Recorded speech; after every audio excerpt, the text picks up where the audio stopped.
Bonjour et bienvenue à Nouakchott où se tient le sommet de l'Union africaine. Notre invité aujourd'hui est le président du Tchad, Idriss Déby. Monsieur le Président, merci d'être avec nous. Merci à vous aussi d'être béni à la Maison du Tchad. Monsieur le Président, on va parler évidemment du G5 Sahel. On a vu une attaque spectaculaire, dramatique, contre le quartier général du G5 Sahel à Sévaré au Mali. Il y a ensuite eu une autre attaque dans le nord du Mali. Mais cette attaque contre le G5 Sahel, clairement, prouve qu'il y a des insuffisances au niveau de la sécurité et c'est un symbole très fort. Oui, c'est un symbole très fort. Il faut vous rappeler qu'il y a eu continuellement des attaques des djihadistes contre les positions, soit du G5, soit des MINUSMA, des forces des Nations Unies. Mais cette fois-ci, l'attaque de Sévaré, qui est le QG, en fait, disons, le quartier général de forces conjointes du G5, nous a bouleversés personnellement. Parce que c'est le centre nerveux, c'est le centre où on conçoit, en fait, disons, toutes nos opérations, en fait. Donc, je crois qu'il y a eu des insuffisances au niveau sécuritaire. C'est le moins qu'on puisse dire. Il y a eu des insuffisances au niveau, je pense que des vigilances. Et il y a certainement d'autres causes humaines qui ont amené cette situation. Nous avons fait déjà l'évaluation de cette situation tout en regrettant ce qui est arrivé.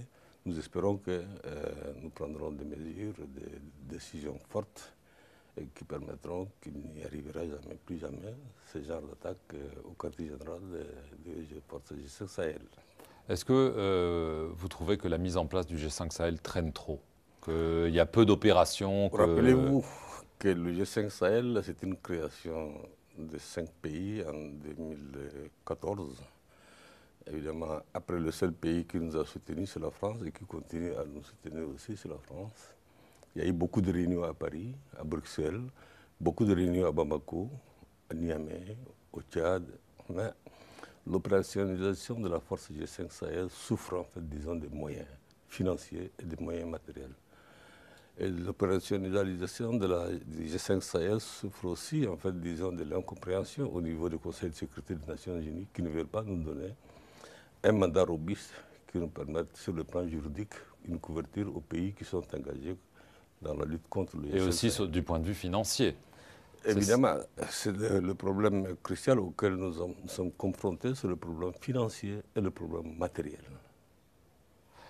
Au niveau financier, donc, l'Union européenne a donné de l'argent, l'Arabie saoudite. Bon, pour la première année, le problème, c'est la suite. Vous avez l'impression que la communauté internationale vous soutient, vous dit c'est bien, mutualisez les moyens, combattez le terrorisme, mais si vous voulez qu'on vous aide au niveau du matériel et de la finance, il faut nous oublier. Il faut voir sous plusieurs angles. Hein.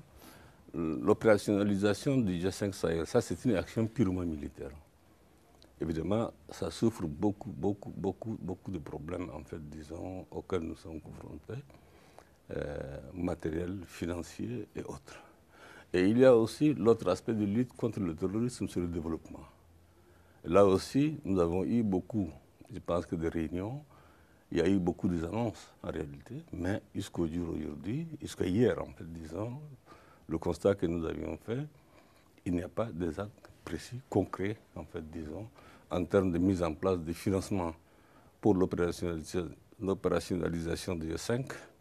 Il n'y a pas non plus, en termes concrets, des ressources qui sont mises pour, en fait, disons, déclencher le développement qui pourrait retenir les jeunes, en fait, disons, de ne pas aller vers les djihadistes, moins encore vers l'immigration. Alors, on va en parler tout de suite. Juste dernière question, est-ce que vous craignez que le G5 Sahel soit menacé? Évidemment, s'il n'y a pas de soutien, il n'y aura pas de G5 Sahel. Non, écoutez, je pense qu'en toute responsabilité que nous avons créé le G5 Sahel. Quoi qu'il en soit, le G5 Sahel ne sera pas menacé, ne sera pas dissous.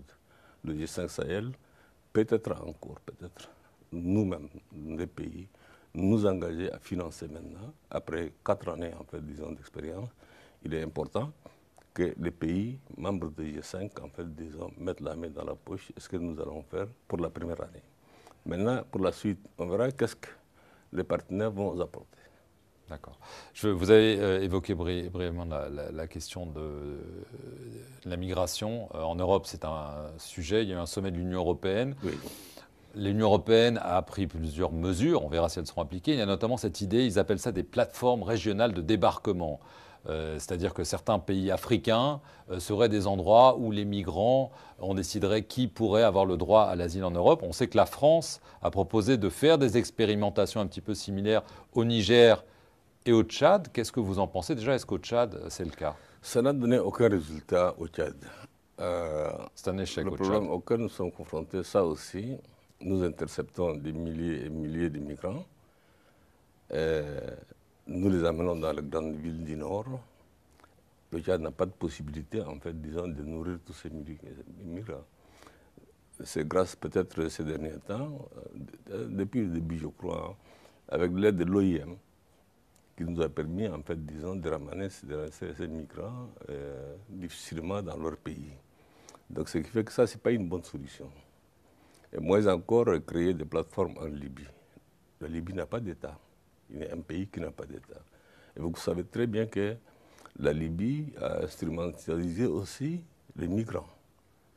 Vous me parlez de l'esclavage, en fait, disons, des immigrants, en fait, disons, africains en Libye. Qui avait choqué, évidemment. Donc, oui, ça, c'est choquant. Donc, je ne pense pas que ça soit une bonne idée, de créer un centre, de faire des centres comme ça.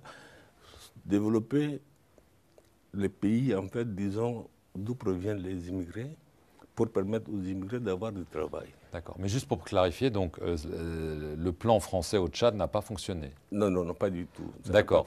Et donc, d'abord, nous n'avons pas eu un cadre juridique qui nous permette je dirais un soutien juridique qui nous permette de gérer ces gens.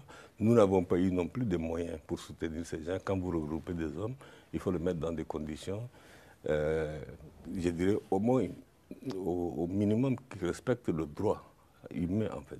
D'accord.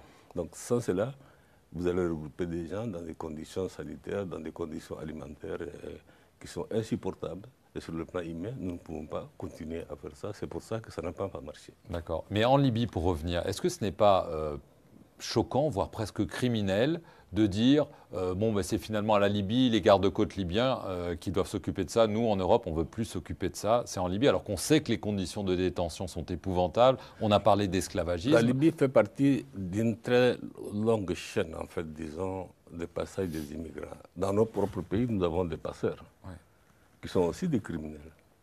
Vous avez les mêmes aussi criminels, en fait, disons, en Libye, qui exploitent ces immigrants. Mais là où, évidemment, c'est choquant, c'est qu'ils utilisaient les immigrants comme des objets, sinon comme des esclaves. Pas des Libyens qui sont des Africains. Ça, c'est choquant.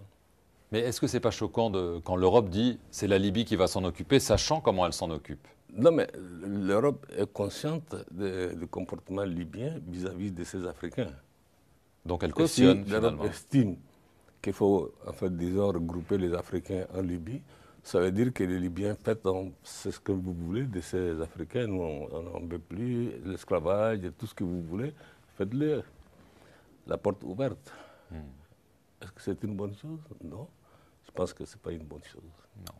Non. En Libye, la situation sécuritaire est toujours très chaotique. Il y a un calendrier électoral qui a été ébauché lors d'une réunion à Paris, des élections le 10 décembre. Honnêtement. Ça dure depuis 2011. Je pense que les gens n'arrivent pas à tirer des leçons. Est-ce que les élections en soi sont une solution pour une crise telle que nous la connaissons en Libye? Prenez l'exemple de la République centrafricaine. Dans quelques situations, nous avons organisé des élections. Et quelle est la situation actuelle de la RCA, bien qu'il y ait un président élu? Donc, les élections en soi, dans ce genre de crise, n'est pas une solution. Ça peut même être un danger. Ça peut être un danger. Oui, ça peut être un danger. Qui va vous accepter aujourd'hui en Libye que quelqu'un a gagné des élections? Les armes vont encore donner en Libye. Donc, il faut d'abord préparer le terrain pour les élections. Il faut que les Libyens se reconnaissent, se réconcilient. Donc il faut les repousser. Il faut les repousser. Ce 10 décembre, c'est absurde.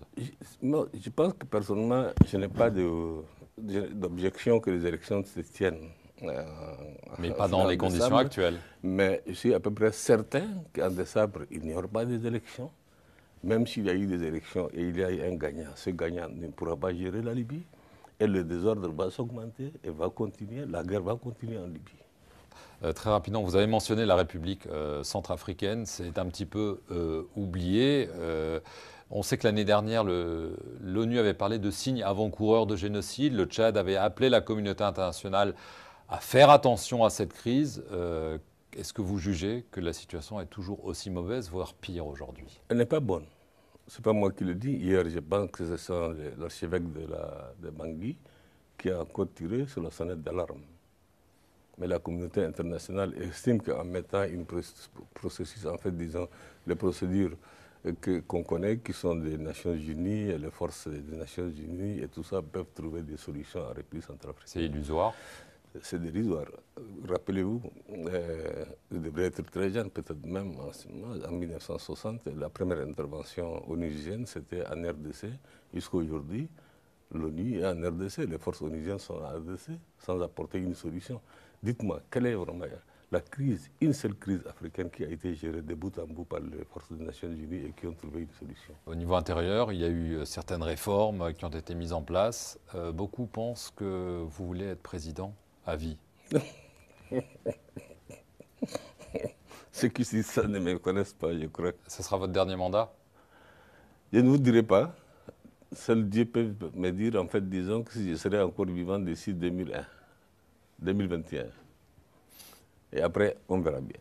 Très bien, merci. Pour le moment, nous avons d'autres occupations qui sont plus importantes. Merci beaucoup. Et ne dites pas que j'ai, en fait, disons, les réformes actuelles, c'est des réformes qui sont nécessaires par rapport au contexte politique, par rapport au contexte économique, par rapport au contexte social, par rapport aussi au contexte, en fait, disons, financier. Ils m'ont amené à faire des réformes, ces réformes. Et ces réformes-là étaient prévues dans la campagne, en fait, disons, de 2016. Très bien. Merci beaucoup, Monsieur le Président. Merci à vous. Et merci à vous d'avoir regardé cet entretien sur les antennes de France 24. Restez-y pour plus d'informations. Cet été, France 24 se met à l'heure russe pour célébrer le football. Jusqu'au 15 juillet, nos équipes sont sur place, ici à Moscou et dans d'autres villes de la Grande Russie, pour vous faire vivre la Coupe du Monde de l'intérieur. Retrouvez-nous tous les jours pour des éditions spéciales, des entretiens, des directs, les dernières informations, les coulisses avant-match, les rencontres avec les supporters. Vous ne manquerez rien de cet événement exceptionnel. Vivez en direct la Coupe du Monde de football sur France 24 et France24.com.